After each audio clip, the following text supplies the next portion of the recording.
Hi everyone! I know I recently told you about Holbein's new granulating colors, linked below, but guess what?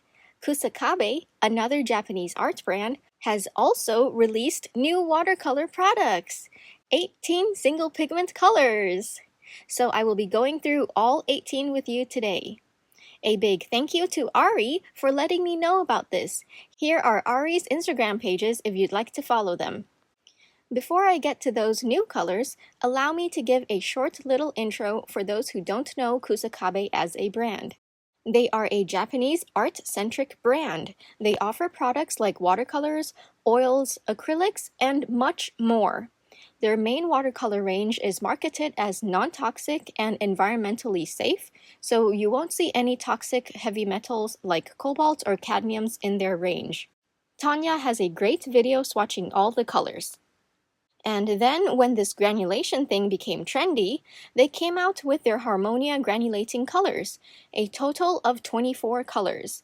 I've already swatched all this out in a previous video of mine, linked below. And now, back to present day, they have released 18 new colors, all single pigmented. They'll be available in 10 milliliter tubes, open stock, or you can also find them neatly packaged in 3 sets of 6. Warm granulating colors, cool granulating colors, and staining colors. The first color is Zirconium Blue made with PB71. This color is in their cool set, but it's a warm granulating blue. I don't believe I've seen this pigment in the many brands we're all used to seeing. However, I have tried a Gallows PB71 and can tell you that it's pretty much identical to cerulean blue red shades that are made with PB35. Next, Cobalt Chromite Green made with PG26. This is not something new at all. Several brands already offer this pigment as a single color like Schminke, Winsor&Newton, Roman Schmal, Rosa Gallery, Core, Maya Mary Blue, and even Paul Rubens. Color number 3 is Praseodim Yellow made with PY159. Again, this isn't particularly new either, as Schminke and Winsor&Newton have had this for quite some time. And we've also seen this pigment appear many times in several granulating colors in other brands. Next, colors 4, 5, and 6 are all variations of PR233. There's Potter's Pink Pale, Potter's Pink, and Potter's Pink Deep.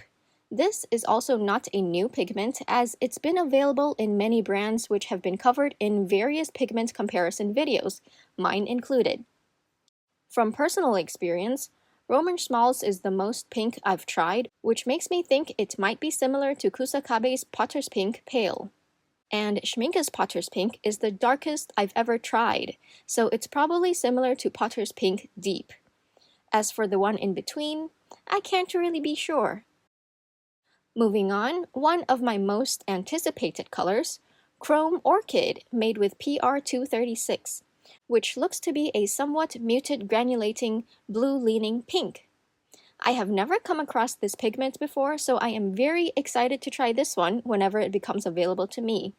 Although it does remind me of Schminke's Yintico Red PR298, which was released last year as a limited edition product. Now, the next 2 colors are both made with PBR33. There's Zinc Iron Chromite Mahogany and Zinc Iron Chromite Brown. One seems to be more red-leaning, and the other seems to be more blue-leaning. The only mainstream watercolor brand I've ever seen PBR33 is by Schminke. I previously swatched it out in my Schminke dot cart swatching video. On its own, I couldn't quite tell which version of PBR33 it is, but then I found this on Jane Blundell's website. The current version of Schminke's PBR33 and the discontinued version. The difference is clear. I could only assume Schminke's 2 versions would be similar to Kusakabe's 2 versions. And now, onto the granulating blacks. This is Antimony Gray made with PBK23, a granulating bluish black. This is also one I have never seen before as a single pigment. However, I have seen it in their own Harmonia granulating watercolor range. specifically in the color Shiny Blizzard. It was the only color that had a bit of shimmer to it. I know for a fact that Indanthrone Blue PB60 and Titanium White PW6 do not shimmer. So I wonder if that means the PBK23 is the pigment that made it shimmer, and also wonder if this single pigment antimony gray will be the bluish black that shimmers. Also, we don't see antimony a lot, so please keep in mind it is considered a heavy metal, so I assume this may be considered toxic like cobalt and cadmium colors. Next, there are two versions of PBK25, Cobalt Nickel Gray Light and Cobalt Nickel Gray. The light version looks like a warm gray, almost reminds me of Aquarius Gray made with PW6:1. And the Cobalt Nickel Gray looks like a warm black. Again, I've never seen this pigment in mainstream watercolor brands before, though I did find this video where the artist swatched out this PBK25 from the brand Pinax. It looks to be the light version. And now for the last 6 staining colors.